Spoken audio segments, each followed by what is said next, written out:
Hey, how's it going? Lesson 3.6. 3.6 says this. I can calculate the amount of energy transferred during a temperature change. If we look at our skill sheet, here it is at the bottom. So this will effectively end the unit, but there will also be another video afterwards that will expand on 3.5 and 3.6. So take a look at that if you'd like. And let's go ahead, let's get started. So skill 3.6 is very similar to that of skill 3.5 in that we're calculating heat, right? They say we're calculating the amount of energy. But notice that this time there is a real key difference.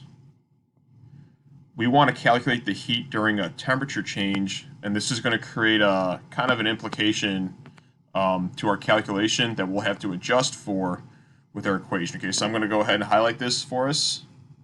And notice now that today we're only discussing calculating heat during a temperature change.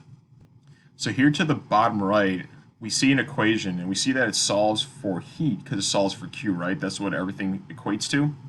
But we immediately see it's a little bit different from last video in that there's no H, and there's two new variables we've never seen. So we've seen the M, that stands for mass. Now they've added something called C, specific heat capacity, and delta T. Delta in physics and in general in science means the change in. Capital T means temperature, so this is telling us that there's some sort of change in temp, and we'll go ahead and we'll break down these equations here in a second. Let's talk about the two new variables that we haven't seen. So what is C? C is a constant.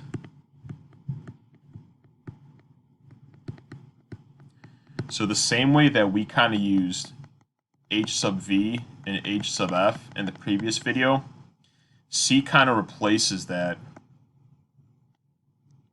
and is used in the same way. So if you look to the left of your screen, there's three values for C. So if I have to calculate a temperature change, I need to calculate the heat of a solid object, then I get to use this value here. If I have to calculate the temperature change or the heat change of a liquid object, it's going to be this value. And if you get a gas, then it's going to be this value right here. So notice that no phase change on this one. We only use this equation for temp changes. And there's our little triangle. All right, now, so what is delta T? Well, delta T, when I read the change in something, I think that we're going to be subtracting one number from another. And that's exactly what we do. So this delta T in degrees Celsius is put right here. So temperature final minus temperature initial. So this is kind of like your after, and this is kind of like your before. And we'll have to subtract two numbers to get this value, so then we can punch it in to our calculator and then get something for Q. The last thing I want to talk about is the units for C. They're kind of funky, but here's how it reads. Joules divided by grams times degrees Celsius is what that says. All right, so let's go ahead and write out three possible equations that we could write using these constants here to our left, okay? So one equation we can definitely write is Q equals M times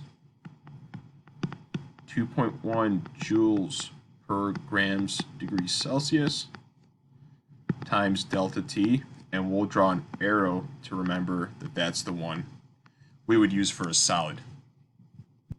Now let's write an equation that we could use for a liquid.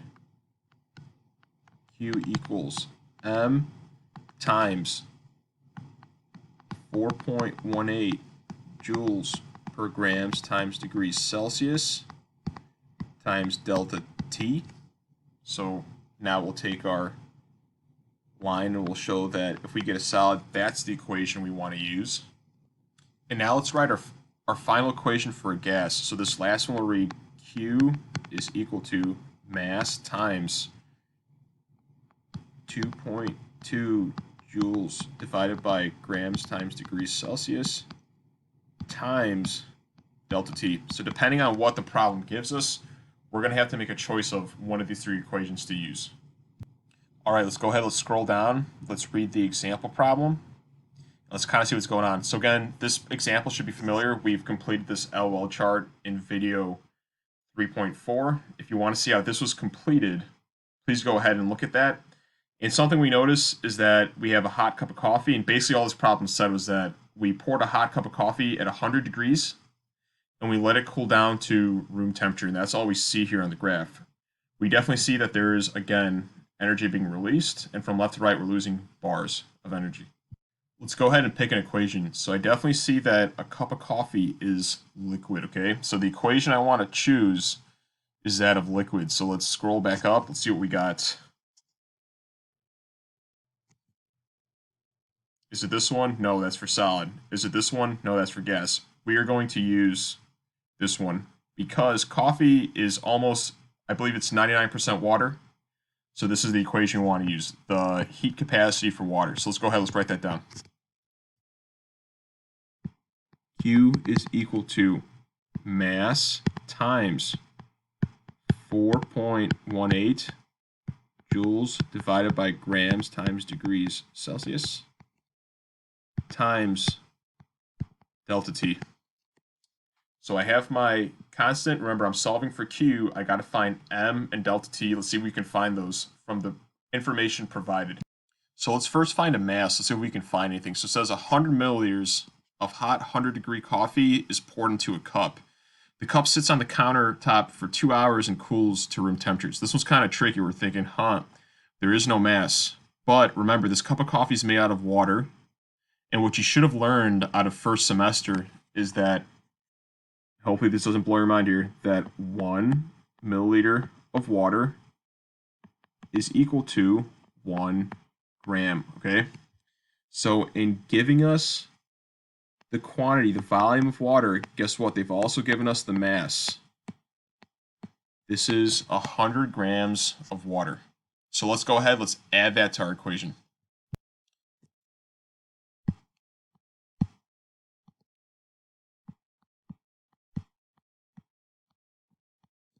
All right, the last thing we have to do is find the change in temp. Something we need to remember is that delta T can actually be written as, remember, temperature final minus temperature initial. So let's go ahead, let's make that substitution for ourselves. So erase all of this. Down a parenthesis, temperature final minus temperature initial. When a cup of coffee cools, the initial temperature will definitely be something that's hot, and the final temperature will definitely be something that's cooler, okay? So let's read what they say. The coffee, oh, here it is, starts at 100 degrees Celsius, and then it's left on the countertop to cool down to room temperature. So they don't give us a number for room temp, but we should know what that is through practice. And room temperature is going to be 25 degrees Celsius, okay? And this should be 100 degrees Celsius. So our temperature initial will be 100. Our temperature final is room temp 25 degrees Celsius. Let's go ahead, let's put that in there. And now we're almost ready to use our calculator, and now we've almost arrived to the easy part. Using my calculator, I want to do 25 minus 100. 25 minus 100 is negative 75. So this entire thing gets replaced here with negative 75 now. And now all that's left to do is I have to multiply 100 times 4.18 times negative 75. So let's go ahead and do that and come up with an answer for Q. So here we go. 100 times 4.18. Here in my calculator, I'm working on it. So you should have yours too. times negative 75. Here's my answer. Q is equal to negative 31,350. And what are the units? Think about it. They're going to be joules. And here is our final answer.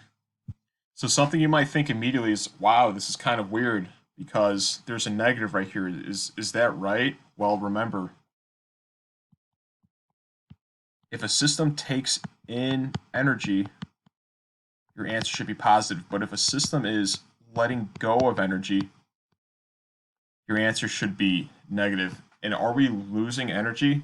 Absolutely, because we start off hot and then we get colder, colder, and colder to the point that we get to room temp.